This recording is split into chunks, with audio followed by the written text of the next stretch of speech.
Why don't we start there? I mean, what do you think of Guerendo as a draft choice? He ran 4.33. He's 220 pounds.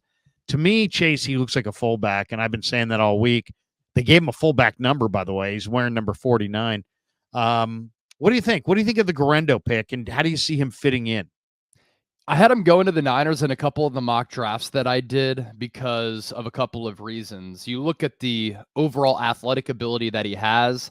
He's 6 feet, 221 pounds. And at that size, he's still at the NFL Scouting Combine when I was there in Indianapolis, ran a 4.3 40-yard dash. He is a one-cut runner and a player who sees the hole, hits the hole, and I think that he's a solid scheme fit for Kyle Shanahan. Also has an underrated ability to catch the ball out of the backfield. And Brian Baldinger put out a couple of clips of him contorting his body, going up in the air, and displaying some ball skills that I think a lot of people don't realize he has that to his game. I also think why Kyle Shanahan likes him a lot is because he's a good pass protecting running back too.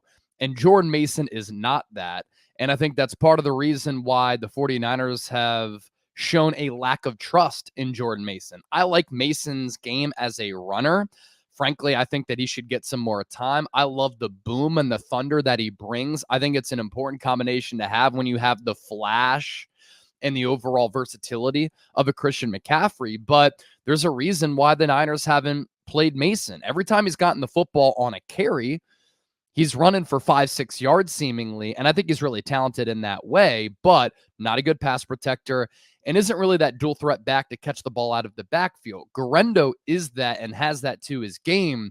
Where McLuhan might be coming from is that in his entire career in college, and he was in college a long time from 2018 through 2023, he started a total of one game at the college level. I do think that that is a little bit of an indictment on him. And I think that some of the physicality and the athleticism that he has, it doesn't always translate to tape. But Bobby Turner does such a great job of developing running backs. So too does Kyle Shanahan. It's a run-heavy scheme in which every running back pretty much has been productive under Shanahan in Atlanta, Washington, San Francisco, where Guerendo can be a solid player. And in a backup role, 132 carries last year, 810 yards, 6.1 yards per carry, 11 touchdowns. And then he also had 22 catches for 234 yards. I think that's a part of his game that could get better. And I think this could be a college player who might be a better pro or remember more of a pro compared to what he did at Wisconsin and what he did at Louisville, but does run a little bit high. Elijah Mitchell does too. That's why he suffered a lot of those lower body injuries because he gets cut down below the waist. But I actually like the Guerendo pick. Now, moving a couple of picks in order to take him, and you don't do that for a right tackle in the second round or elsewhere in the draft, I think is a little bit of an issue. They don't have their priorities straight with the offensive line still. But I did like the Guerendo pick, and I'm intrigued by the size and the speed. Yeah, I am as well. But, and he did average 6 yards a carry, he scored 11 touchdowns for Louisville. Here was the quote from McLuhan. He said he had a good year, but he's nothing special. Unless he can return kicks and play special teams, I'd be surprised if he makes the team. I mean, that would be a dramatic thing if they wind up cutting Guerendo. Now, McLuhan's opinions are his own, and they're not those of John Lynch or the Niners scouting department, and he doesn't always get it right. For the record, he also said he didn't have a high grade on Cody Schrader either from Missouri. He thinks Guerendo is better. He says, but it's close, very close. Cody will outcompete him. I promise you that. What'd you think of Schrader? Because Schrader led the SEC. He was an all-time, first-team SEC running back. That's the best conference in college football by far. You could say it's borderline semi-pro. Yet this kid went undrafted. And when I look at him, I see a lot of the same things I liked about Blake Corum. Yep. I like about Cody Schrader.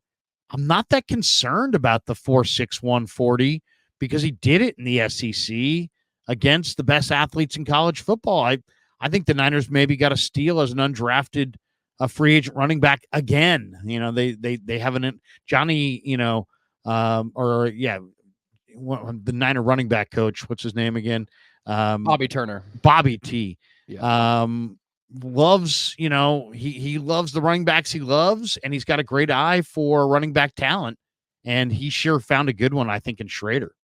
It's funny that you threw out the Blake Corum comp because I was just about to say that. And where I think that they are very similar is just having those tree trunks for legs and that really strong lower body where they just keep their feet and their legs churning. And because they're short and because they have that lower body strength with the squats, they can keep the pile churning and they can churn out some of those really difficult yards in that way because they have this relentless drive and relentless competitive nature and this attitude for when they run the football that they are not going to get knocked back. They are not going to have a negative play, and they're going to find a way to find just a sliver of real estate, a sliver of daylight to pick up some positive carries. And Cody Schrader is just the classic Niner when you think about what they prioritize as far as the culture and the makeup of their organization. I thought that showed in this draft with a lot of players who love ball, who are physical, who have played a lot like college football, and just have this willingness to compete. John Lynch even talked about that on the Pat McAfee show on Thursday. And for Schrader, started off at Truman State. He is a no-star recruit.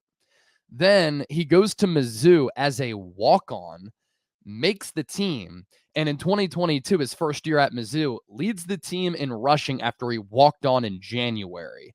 And then in 2023, that was the breakout season, and he was such a great story last year in college football for a couple of reasons. One, going from 0 stars to Truman State to Mizzou, being a walk-on, but also Mizzou was a really, really good team last year, and it was their best year that they've probably had since Drew Lock and Blaine Gabbert were playing quarterback for that program. He had a 276 carry season, 1,600 plus yards, 14 touchdowns, and he averaged almost 6 yards per carry. You mentioned the 4.6 40-yard dash. He definitely doesn't have the long speed, but he does have that sturdy frame where he'll just run forward. Shanahan, I think, likes that with Elijah Mitchell, where he doesn't dance and isn't overly patient in the backfield, sees the hole, hits it, and he just picks up those 4 or 5 yards. And you don't necessarily need that 4.6 40-yard dash speed to do that. Are you asking him to break away from defenders at that second and third level and be that home run threat? No. But you have other players who can do that on this team, and Isaac Guerendo is one of them. And I think that this running back room is going to be interesting. I don't think Elijah Mitchell's a shoo-in to make the roster. He could get traded or cut. The injuries are a massive issue. I don't think that he had the same pop last year. And then because this coaching staff hasn't trusted Jordan Mason, do they try to trade or do they cut him on 53-man roster cutdown day? He does give the team special teams ability, but are they going to elect for Guerendo and Schrader over Mitchell and Mason? I think that's going to be an underrated training camp battle. Yeah, no question. And when I watched Schrader, I mean, I saw him in some of his biggest games. He went for over 5 yards a carry against Georgia. He went for almost 9 yards a carry against LSU, 200 plus yards against Arkansas, 200 plus yards against Tennessee, 29 carries for 128 against Ohio State. I mean, he played some of his best ball against some of the best teams he played against. 5.9 a carry in the SEC this last year, 14 touchdowns, over 1,600 yards. I mean, I'm really eager. He can catch the ball. I mean, he's coachable. He doesn't have the long speed, but I mean, he's got great quickness and production at a really high level. I'm really eager to see him.